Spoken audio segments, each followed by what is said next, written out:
Skin in the game. Skin in the game. The little girl wanted to make sure that someone had skin in the game. I heard about this little girl from her grandparents who were about the same age as Kay and me. And they were doing, grandchildren sitting. The grandparents agreed to watch the children one night, the three, as the parents went off on a much-deserved date night. And after they got the three of them to bed, you could almost feel the overarching sigh of relief as the grandparents kind of fell into the couch exhausted, and they just enjoyed the silence.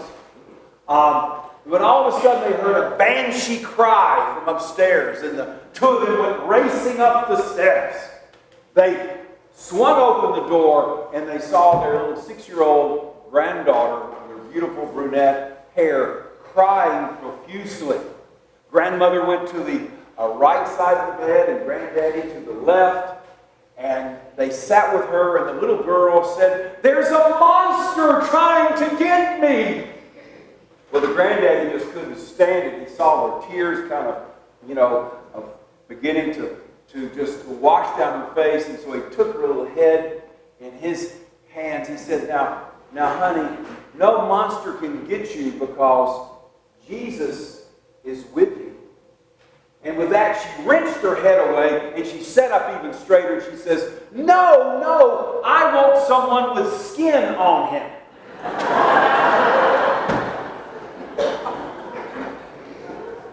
The little girl was not very interested in some disembodied, ethereal,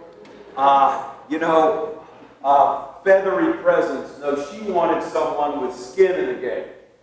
And in the passage that Scott just read, Jesus tells his fickle followers and his resolute critics that he is the one with skin in the game.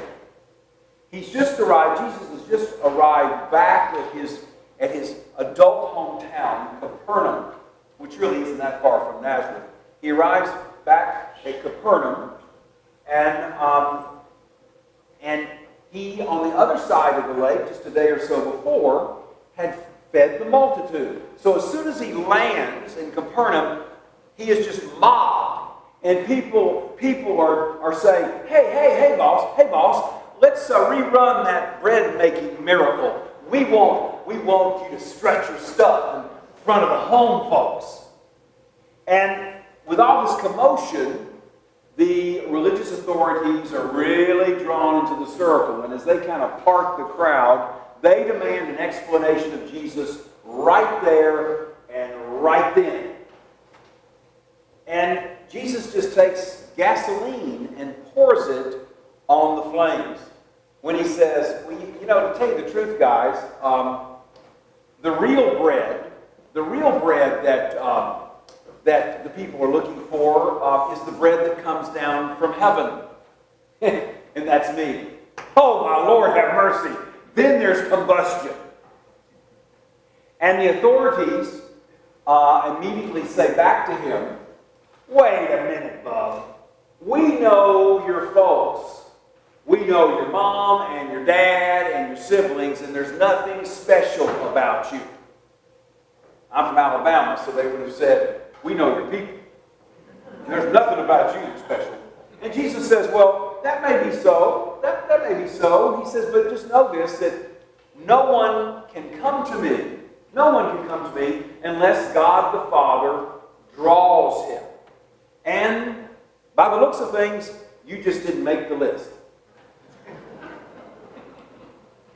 And about the time they're trying to swallow this, Jesus goes on to say, "But even you in your ignorance know the story of the Exodus. You know how our ancestors were in the wilderness and they had escaped Egypt, but they got extremely hungry. They were beginning to starve, and the Lord sent them bread from heaven. He sent them manna. And they ate that, and they were sustained. But he said, Jesus went on to say, "But our grandmamas and granddaddies out there in the wilderness, they did eventually die. But the bread that I give, it if people eat it, will live forever in constant communion with the Father. The bread that I give, if you eat it, you will live forever. You live forever in communion with the Father. Well, at this point, you could hear a piece of matzah hit the floor. And Jesus, taking advantage of the silence, looks at his detractors and says, "And the bread that I give for the life of the world is my flesh." The bread that I give for the life of the world is my flesh. I'm able to give you this sustenance. I'm able to give you the bread of life because my body will be broken. My gift to you is a sacrifice of love. My gift to you comes at great cost. My gift to you is the greatest expression of love the world has ever known. I have skinned it. I have skinned it. Now, this gives a whole new understanding of the feeding of the multitude. You know, looked at that way, the feeding of the multitude is less a miracle and it's more a prophecy. I mean, Jesus, just across the lake, is on that grassy knoll, their lakeside, and the people are thronged around him. They come from villages and hamlets from all around the sea, all around the lake, and they're hungry. The disciples say, "Listen, boss, we can't feed this bunch. Can we just send them away?" And Jesus says, "No, just have them sit down. Have them sit down." And he begins to break the bread. And there's not just enough for everyone. There's more than enough. The people have plenty, and they're fed, and they're sustained. Just a few months later, Jesus will be atop another hill called Calvary. And his body will be broken. And that will be the food that the people of earth crave more than any other. When I'm lifted up, says the Lord Jesus, I will draw all people to me. When my broken body is lifted up and people see the great, great love that God the Father has for them, all people will be drawn to me. Not to my beauty, but to my brokenness.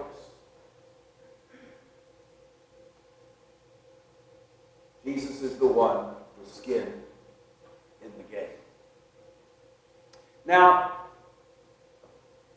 in order to explain this, as usual, people in the congregation are always educated. And in this case, it was last week, Julie Mock, a new friend of mine, in Christ Church 2.0, said, "Pat, let me tell you about an experience I had." She told the whole class. She says that just a few days before, at Wednesday, I was at the midweek Eucharist, midweek communion service at the Bishop Jones Center. Yes, you too can go. They had a guest preacher at the Eucharist because the bishops were absent. They're in Tahiti or something, I don't know. But, bishops. Yes, and I'll be a Presbyterian next week. But she said, the guest preacher said, "Look, I want you to know that when you come up to the altar rail, you put your hands up, and you're given the host, the bread, you are taking the life of Jesus into yourself. You're actually partaking of the life of Jesus." Now, if you know Julie, if you don't know her, get to know her because she's really smart. And I can just see her calculating this, saying, "Okay, what's this lady saying to me?" Well, she stayed in sort of her academic mode until the end of the Eucharistic prayer. And just like us, in a few minutes, at the end of the Eucharistic prayer, we always say the Lord's Prayer together, right?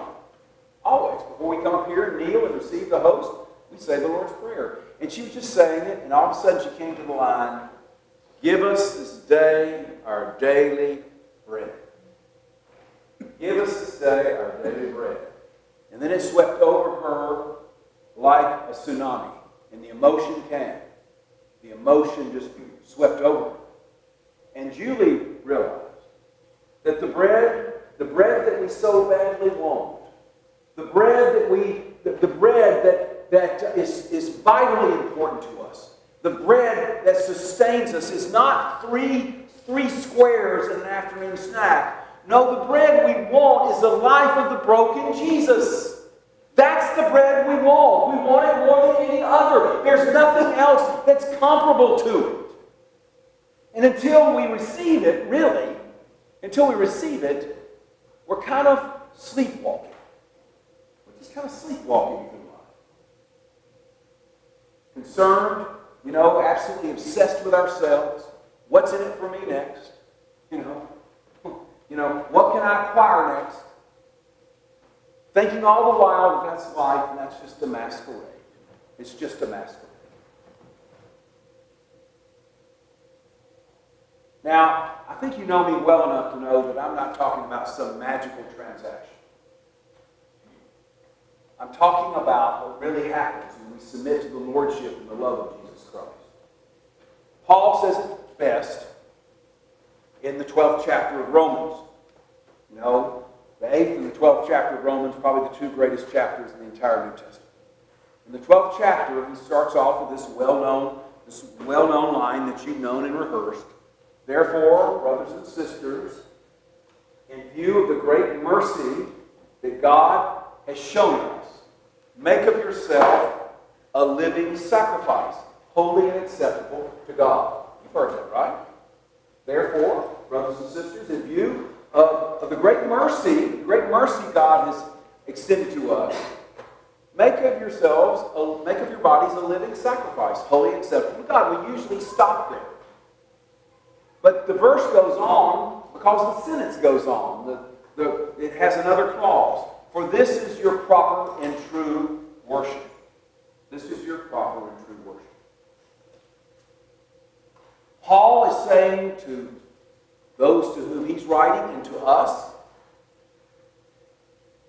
that the proper response, the Greek word is logikos, it means the reasonable or the rational or the understandable response to so great a love, to come before the Lord Jesus Christ and to praise His name and to humble ourselves before Him and to receive His broken self. The legitimate response to that is to become a living sacrifice so that His life lives through us and people can experience His love, His unremitting love, when they come into contact with you and me.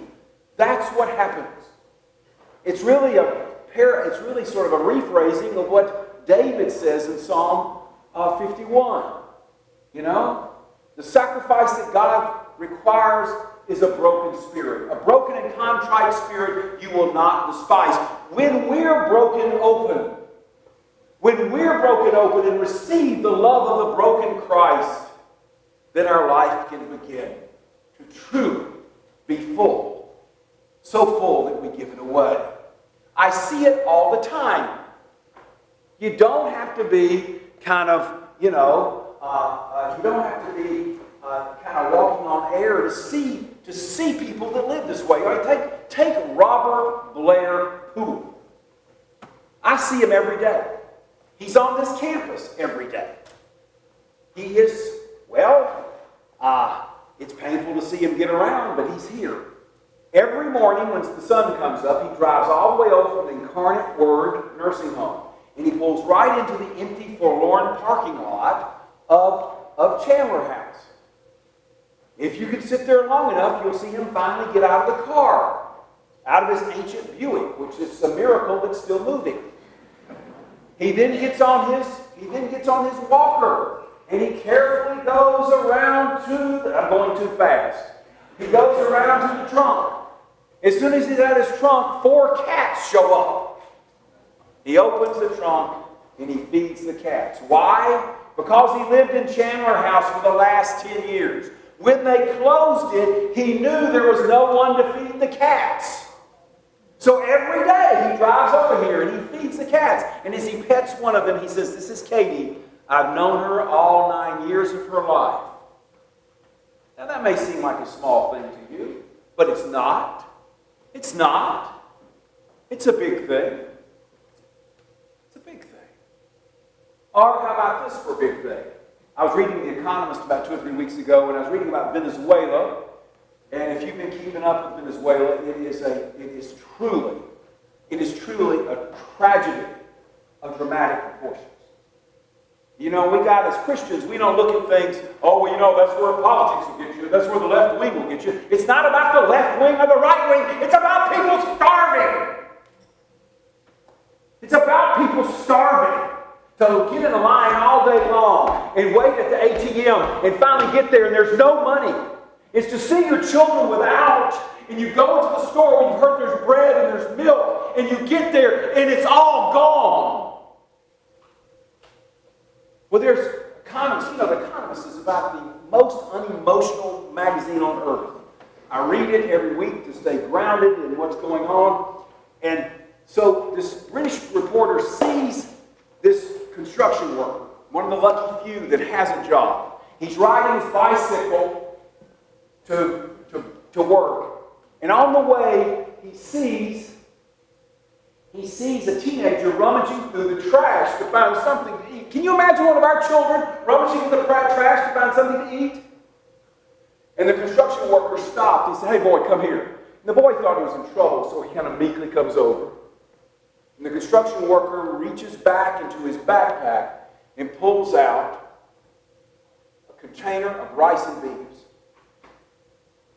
And the Economist reporter said, "It's the only thing the man had to eat all day long." And he gave it to the boy. How could he do it? How could he do it? Because he knows that there is a bread that's greater than what fills our stomachs. There is a bread that's much greater. It's the broken life of Christ. Or how about a wedding we did on Friday? We did, this beautiful, here we do these magnificent weddings, and it was two of our own, that have been come to church every week, just beautiful people. One's a PhD, one's, has a master's in social work. They're both well suited and all that kind of stuff. We had this great wedding, Yesterday morning, it's Saturday, the whole wedding party. Bride, groom, all the attendants, all the groomsmen, the mamas and the daddies, the godparents, all of them come to Sidewalk Saturday, right out there to the food pantry, cooking eggs, cooking tortillas, feeding the hungry, giving away clothes that they have collected. That's some way to start a marriage, wouldn't you say? Why and how can you start a marriage that way under God, under the aegis of Jesus Christ? Well, of course you can if you've humbled yourself to Him. You can't imagine, you can't wait to give the love away that's been given to you by Christ in finding the right husband or wife. That's what happens. You want to see a miracle? See something like that. Or how about 2 weeks ago? I go to the bedside of Amanda McDaniel. Many of you know her. Faithful member of this church. She's maybe my age, a little older. She has, every day, all night long, she has to lay down completely flat on her back. She can't lift up. She is just, on her back all day. Terribly injured. And so I take communion to her and her beloved husband, Alfred, who's just the best guy on earth. And, we break the bread. We break the bread and we share it. Then we say a quick post-communion prayer. And at the end, after we've done that, Amanda looks up at me. She looks up at me and she says, "Pat, when I'm feeling blue," when are you not? When I'm feeling blue or when I'm feeling sorry for myself, you know what I do? I pick up the phone and call someone who's worse off than I am. Really? I pick up the phone and call someone who's worse off than I am. When she said that to me, I realized she had received the true bread that changes everything. Because it was obvious.